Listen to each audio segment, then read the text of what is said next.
BBC presents Jet Morgan in Journey into Space.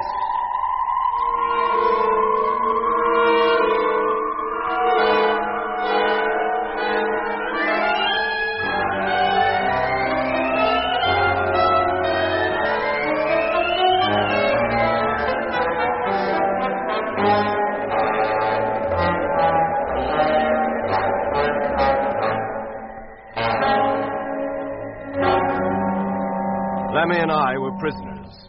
During the struggle with Mitch at the strange farm we had found on the edge of the Argia Desert, Jet's helmet had been punctured. It was imperative that he should get back to the land fleet parked on the other side of the high sand dune about 100 yards away. But his return was delayed when the man who called himself the Flying Doctor ordered us to board the sphere-shaped craft in which he had landed. However, on the way to the ship, Lemmy pretended to faint, and in the confusion, while Lemmy and I kept our guards busy, Jet was able to make the break and get back to the trucks. Dressed as we were in our bulky spacesuits, Lemmy and I were no match for the four men with whom we fought, and we were unable to effect an escape ourselves. In fact, we were left with no choice but to enter the spherical ship, which rapidly bore us northwest toward the Martian equator, leaving Jet alone in the trucks with McLean, who still, in a mysterious hypnotic sleep, lay on one of the bunks in the living quarters. Hello, Polar Base. Land Fleet calling. Come in, please. Polar Base to Land Fleet. Rogers speaking. Receiving you loud and clear. Oh, hello, Frank. Thank goodness you can hear me anyway. Have you been calling anybody else then, Skipper? Yes, Lemmy and Doc, but I got no reply from them. Where are they, sir? Outside or in the other truck? Neither. They've been taken prisoner and carried off in that spherical ship you saw on the roof of that city in the canal. What? Yes, Frank. And as soon as they entered the sphere, all radio contact with them was lost. Well, how did they allow themselves to be caught like that? Oh, we all were, Frank. Mitch as well. But who by? Well, that farmhouse you saw... Yes? It was occupied by a man and his wife who seemed to think they were back on Earth. Sheep farming in Australia. Mitch was with them, and he seemed to think the same thing. But how could that be, Skipper? It doesn't make sense. Oh, I know it doesn't, Frank, but I haven't the time to go into it now. You must just believe what I tell you. If you want to help get the three of them back, do what I tell you as well. Yes, sir. Now, listen carefully, Frank. There's nobody in the land fleet now but me. And McLean, lying unconscious in the living quarters in the truck behind this one. Oh? I intend to go after that ship, or at least set out in the direction it took, in the hope of overtaking it. But you'll never do it, sir. It must be hundreds of miles from you by now. I realize that, Frank, but how much fuel have you got in number one? Well, enough to get up into free orbit, sir, that's all. To come down again, I'd have to refuel her from one of the freighters already up there. How far could you travel, close to the planet's surface? I'm not sure, sir. We use up quite a lot of juice getting airborne, but once we're up, we'd be all right. At a rough guess, I'd say about 2,000 miles maximum, but I could get Grimshaw to figure it out more accurately. Oh, you'll have time to do that between now and takeoff. Right, sir. Now, Frank, this is what I want you to do.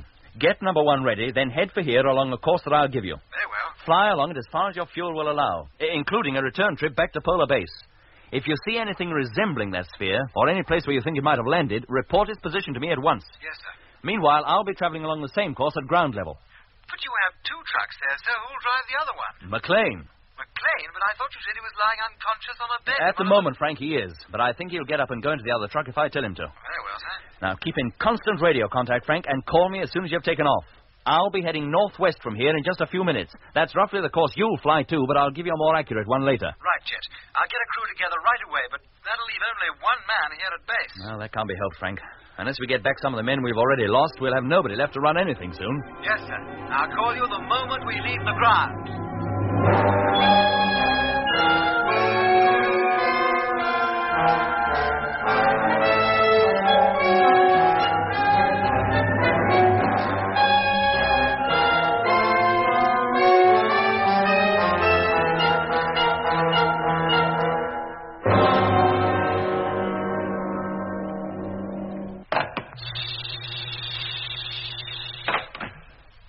McLean.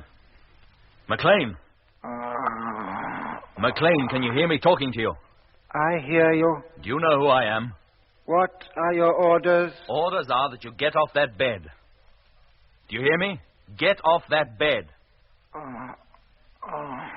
That's it. Now listen carefully. You're to leave this truck and go into the next, into the driving cabin. Once you're there, you'll switch on the truck-to-truck radio and seat yourself in the driving seat to await further orders. Do you understand these orders? I understand them, and orders must be obeyed without question at all times. See that they are. Now leave this cabin and go into the next truck. He's going, too. When he's in this state, Doc's not the only one who can control him. How about your suit, McLean? I do not need a suit. To me, the atmosphere is perfectly breathable. Going into the airlock anyway. Oh, let's hope this works. It's got to work. Now he's opening the main door. And he's going outside. Oh, let's hope he doesn't take the chance to escape. Hello, McLean? Hello, McLean, can you hear me? Of course he can't. With no suit on, how could he? Well, there he goes. Walking over to the next truck. And letting himself in. He's doing exactly as I tell him. At the moment. But if he receives orders from anywhere else, goodness knows where we'll end up. I am now in the driving cabin. Orders have been obeyed. Good. Now switch on the motor. Motor on. In a few moments, I'll be driving this caravan along a course towards the northwest. I want you to follow it until further orders. And keep close behind me. Is that clear? Orders understood. Fine. Now, are you ready? I'm ready. Then let's go. Hello, Polar Base. Land Fleet calling. Come in, please. Hello, Skipper. Grimshaw here. Oh, hello, Grimshaw. Where's Frank? Oh, he's busy getting the ship ready, Skipper. Shall I get him? No, there's no need. Just tell him the two caravans are now underway. I'm in the first and McLean is driving the other. Yes, sir. I shall proceed at maximum rate and expect number one to fly over me on its way out. Yes, sir. That's all, Grimshaw. Thank you. And tell Frank to tolerate no delay in getting that ship ready. Every second counts. Oh, you bet I'll tell him. We'll call you later, Skipper. Good. Thank you.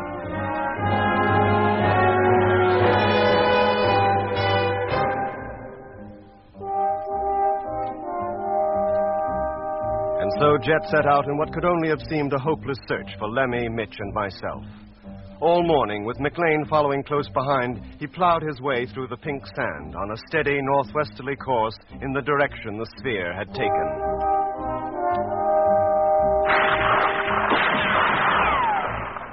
As he passed by the farmhouse, he was greeted with a round of shots from one of the windows. It was the sheep farmer's parting gesture. If he thought he could prevent Jet's departure by this method, he was very much mistaken, for the bullets from his gun were certainly not powerful enough to penetrate the tough, if light, outer skin of the land fleet vehicles. An hour later, the farm was out of sight, and for the first time since we got underway, Jet had a call from Polar Base. Hello, Jet. Frank Rogers calling. Oh, hello, Frank. We've taken off, sir, and are heading in your direction now. Good for you. Should be flying over you in a couple of hours. You're quite clear about what you're supposed to do. Yes, sir. Don't worry. We understand it perfectly. Incidentally, sir, we now find we have enough fuel for a flight of 2,300 miles maximum. That should take us a considerable way beyond you and back to base again. Very well, Frank. I'll keep a lookout for you.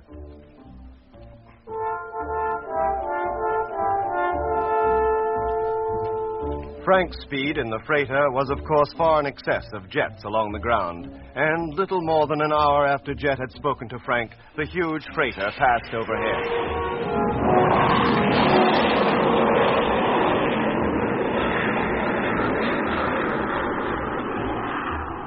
And within a few moments had become a mere speck on the horizon in the direction the sphere had taken.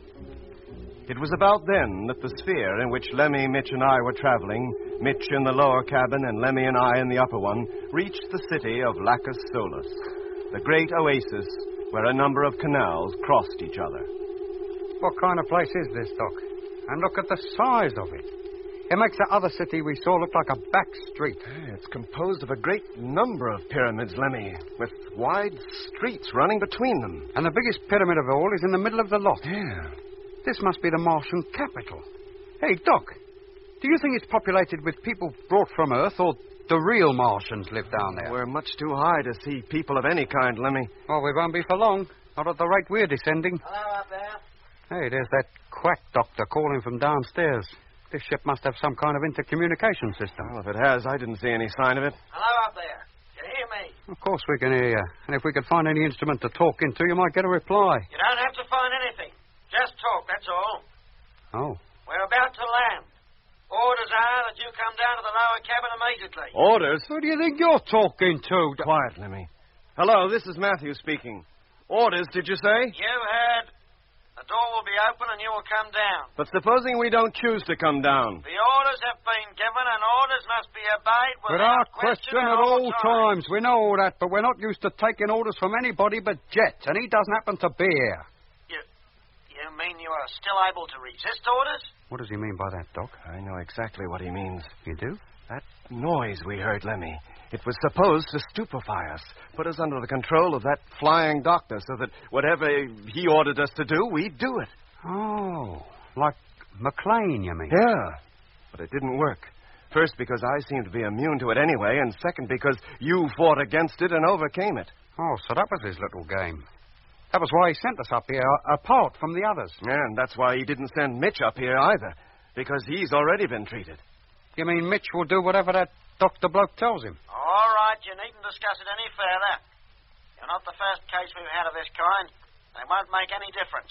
Any difference to what? To your future. When you know a little more about this place, you'll be glad enough to submit to any treatment. We don't intend to submit to anything, from you or anybody else. That remains to be seen. But meanwhile, if you won't take my orders, I suggest you take my advice. Come down here as soon as we land. And don't forget to put your helmets back on, or you won't get very far. Did he think we'd go without them, then? Yeah, Lemmy, he probably did. If we'd been in the condition he expected us to be, I'm sure we wouldn't be needing the helmets. Now, come on, put your headgear on. We must be almost down to ground level anyway. Yes, Doc. But they have us now. And what hope is there for us? Plenty, Lemmy. So long as we can keep control of our own minds. And what about Mitch? By all accounts, he hasn't been in control of his since yesterday. If we could only get him away from here, we could bring him back to normal. Get him away? You're right. But first, we got to figure out how we're going to get ourselves away. And if we do, Mitch goes with us, even if we have to kidnap him. If you ask me, Doc, there ain't a chance, either for you, for me, or for Mitch. They've got us now, and they intend to keep us. Well, that may be their intention, Lemmy, but it doesn't mean they'll succeed. Meanwhile, we have to go along with them. And meanwhile, you might remember that every word you say can be heard. Oh. There, Doc. You see what I mean?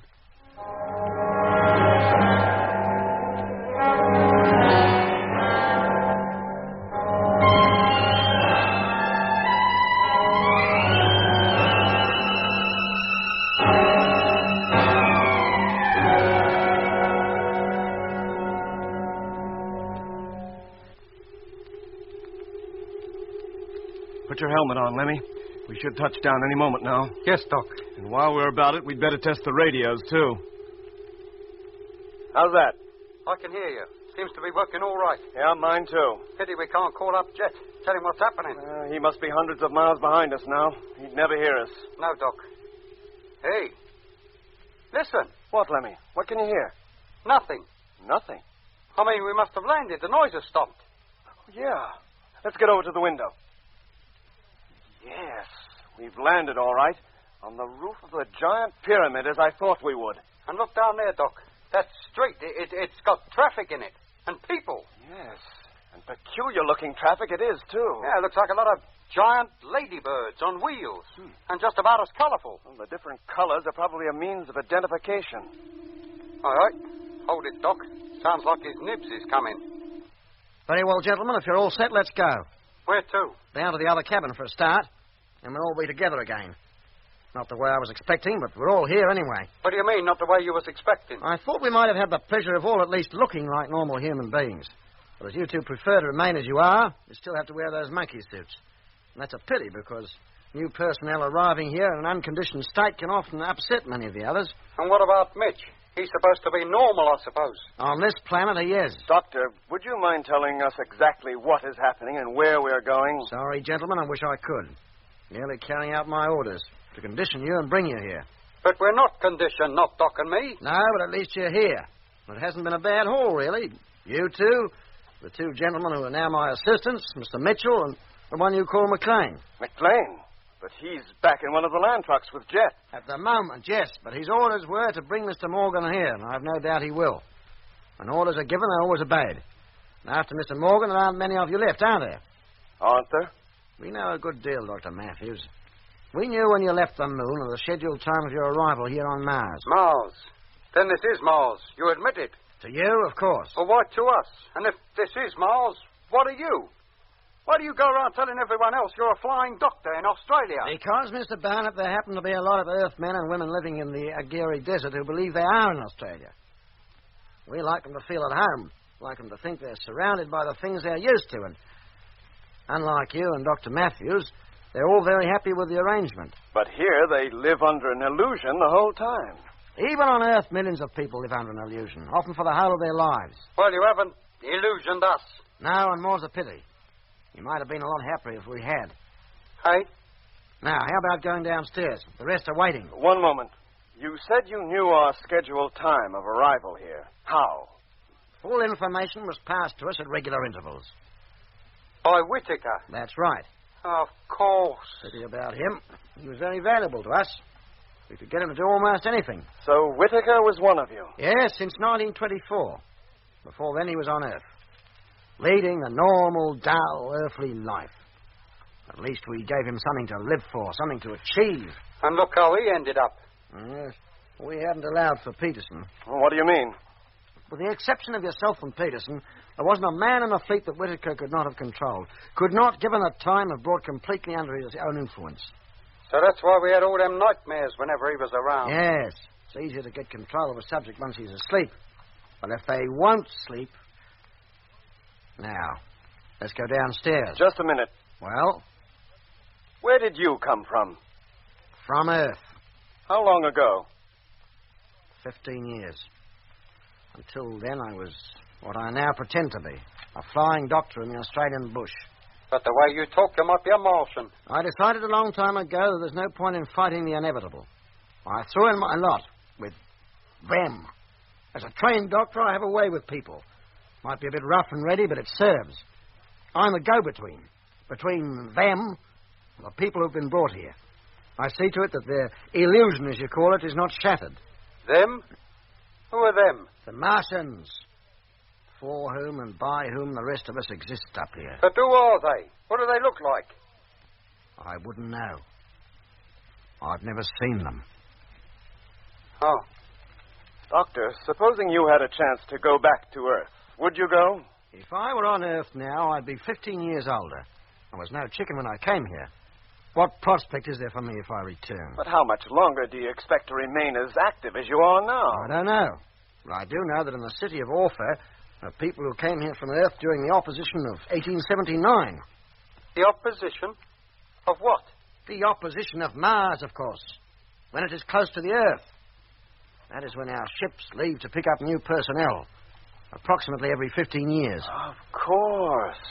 Whittaker in 1924, that sheep farmer and his wife in 1939, and I expect we'd find people on this planet brought here in 1896, 1909, 1956. And 1971. Yeah, and we, the clever lot, we brought ourselves here. And you were the first.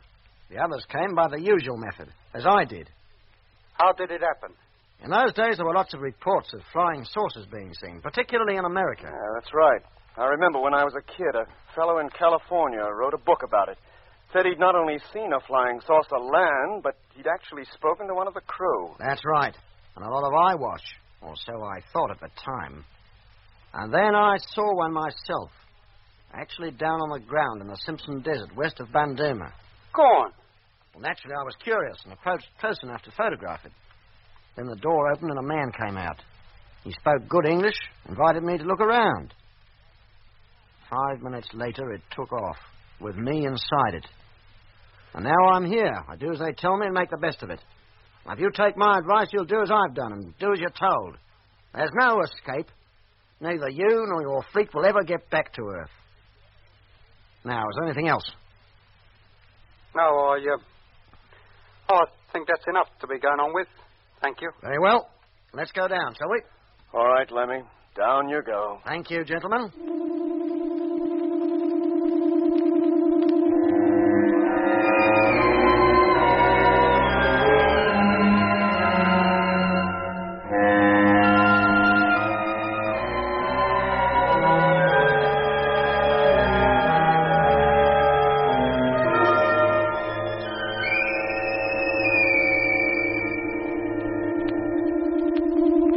Now, gentlemen, if you wouldn't mind stepping outside, I'll take you down to the intake section, where you'll be categorized for the work most suited to you.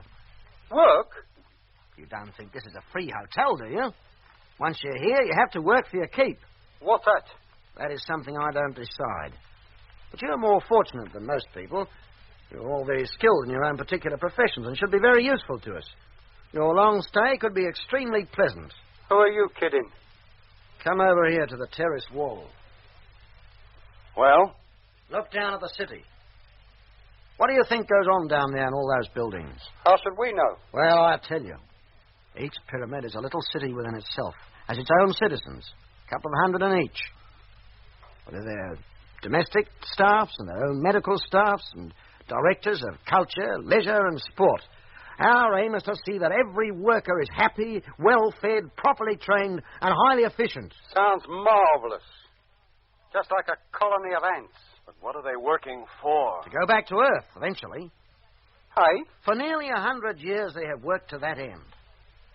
And when they return, they will carry the true Martians with them in the largest space fleet the universe has ever seen. You mean they're building a space fleet to invade the Earth? Mars is a dying planet. If its inhabitants are to live, they must move elsewhere. The nearest and best place for them is the Earth. And what about the people who already live on the Earth? And the people brought up here from Earth, what about them? They will be rewarded for their part in making the invasion possible. And how long before this invasion is possible? The next close opposition. 1986. That should see the beginning. Good grief. So you see how important it is that none of your expedition gets back.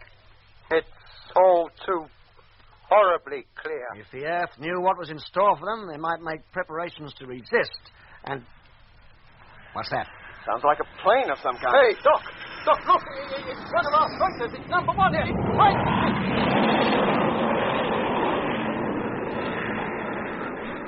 I've got to get you down to the intake section right away. What's the hurry, mate? Do you think Frank might see us? Come on, do as you're told. Head down those steps to the next terrace. Not on your life. Are you going voluntarily, or do I have to force We're you? not Whittaker Jets. You know, you lay one hand on me, I'll give you a right-hander. Come on. Oh, blimey, Doc, he went over the wall. Straight down to the next terrace. It was a lucky blow, Lemmy. Come on. Lucky, I might have killed him. Look at him. He just lies there and he don't move. Come on. We haven't got time to worry about him. We've got to get away before someone else comes up here. Hey, what's going on out there? It's Mitch. He's come out of the sphere to see what the ruckus was Keep about. him away from the wall, Lemmy. Don't let him look over. Yes, Doc. What's going on? Where's the doctor?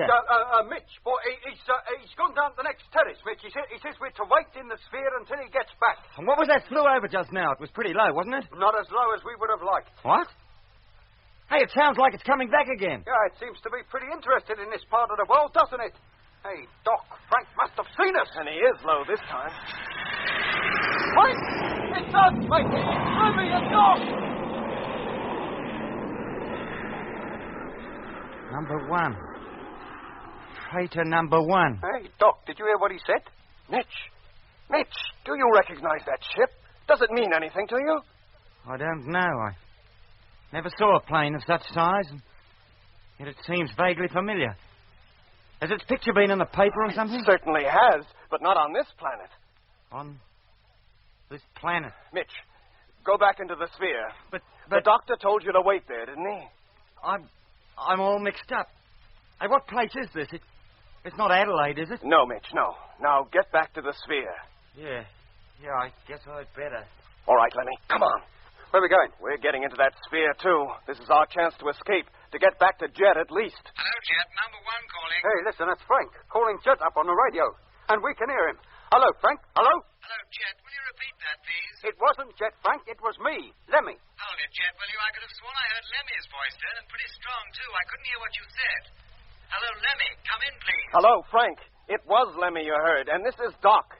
We can hear you, but not Jet. Can you hook us up, please? Yes, Doc, you bet I can. Where are you? On the roof of the highest pyramid. You just flew over it. Hello, Doc, I can hear you now. What pyramid? In the Lacus Solis Jet. A whole city of pyramids. Lemmy, Mitch, Dobson, Harding, and I, and the sphere we came in are up here on the roof. A whole city, did you say? Yes, mate, and we've got to get out of here and get back home. Quick, the Martians are planning to invade the Earth. They're what? And they've got some happy little ideas lined up for us It's and all. true, Jet. Stay away from this place, whatever you do. Yes, mate, if they get you, you've had it. You might never get back to Earth again. And, Jet, watch McLean. He's been instructed to bring you here. But he does everything I tell him. Well, watch out for him just the same. The Martians aim to get us all, to prevent our warning Earth of their intentions. Doc, look. Are you quite sure you haven't been conditioned? Oh, blimey, mate, do us a favour. Do we sound as though we have? Jet, you must believe us. Let me tell Frank the whole story and have him relay it to the rest of the fleet in free orbit so that they can tell Earth. Yes, but supposing it's not true, we'd put the whole world into a panic. Well, that's better than being caught on the hop, isn't it? We must tell Control at least, Jet. What they do after that is their concern, but at least we'll have done our part. Very well, Doc. Go ahead. Frank, did you hear that? Yes, sir. Then hook Doc up. Right. I'll call you as soon as I've established contact. Jet. Yes, Doc? Where are you now? Still crossing the Argyre Desert in your direction. Well, don't. Stay where you are. If Frank has enough juice, he can drop down and pick you up. Take you and McLean back to Polar Base. Yes, but what about you and Lemmy and Mitch? With luck, we might make it. But we'll have to hurry. I'll say. Hey, Doc, look. Coming up the steps, 4 men. Into the sphere, quick, But Lemmy. they'll just come in there after us. Go on. Yes, Doc. Hello, Doc. What's happening? Don't worry, Jet. I'll call you again later. Keep listening out. Right. Come on, Doc. They're running now. Be right with you, Lemmy. There. And how do we close the perishing door? We haven't a clue how this ship works. We haven't, Lemmy, but Dobson and Harding have. Yeah. Dobson, close that door. Will they take orders from you? We'll soon see. Close the door, Dobson. Oh. And only just in time and all. Now what? We'll get them to take us off, Lemmy. Here, what's going on? Where's the doctor? Why have you shut him out? Sit down, Mitch, and keep quiet. Hello, Jet. Not before you tell me what's going on. Hello, Frank. Sit down, Mitch. We're all hooked up now, Skipper. Doc can go ahead just as soon as he likes. You hear that, Doc? Go ahead. Thanks, Jet. Oh, no. Listen. Look, we ain't got enough trouble yet. Must be their way of trying to stop us taking off. Trying to put us to sleep, you mean? You must fight it, Lemmy, as you did before. Yes, Doc, I will. Whatever happens, I must not go to sleep. Whatever Hello, happens... Doc. Go on. Frank is waiting. Hello, Frank. Can you hear me? Lemmy, you must not go to sleep. What was that, Doc? That wasn't me yawning, Doc. That was Mitch. Mitch. And Dobson. Oh, good grief. Dobson, take the ship up immediately. Take off and return to the Argyre Desert. Do you hear? Aye, aye. Something's happening. And whatever happens, I must not go Hello, to sleep. Frank. Frank, hello. Doc, Mitch is out, asleep on the floor. Hello, Frank. Hello. Hello, Doc. Jet. What is it, Frank? What's wrong? I don't know. There's that peculiar noise, and I feel so sleepy. Frank, you must fight it. You must stay awake. I'm trying, Doc, but the ship... What about it? She doesn't seem to respond. I can't control her. Oh, no. Take a hold of yourself, Frank. Frank, do as Doc says. You must stay awake. But we're off. Doc, we're taking off. And for Dobson, this is a time to go to sleep. Get over there, Lemmy. See if you can control her. Me? What a hope. Go on, Lemmy. Yes, Doc. Hello, Jet. Doc. Yes, Frank? It's no good. We're losing height. I can't control her. You must, Frank. We're almost on the deck now. Here we go. Frank. Frank, answer me. Hello, number one. Hello. What is it, Doc? Frank. He must have crashed.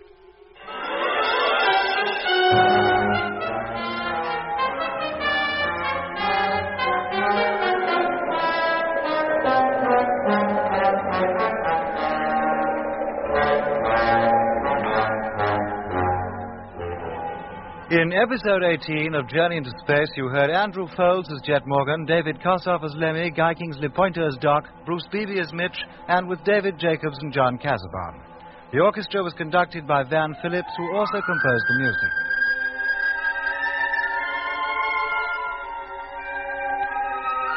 Journey into Space is written by Charles Chilton and produced by him in the London studios of the BBC.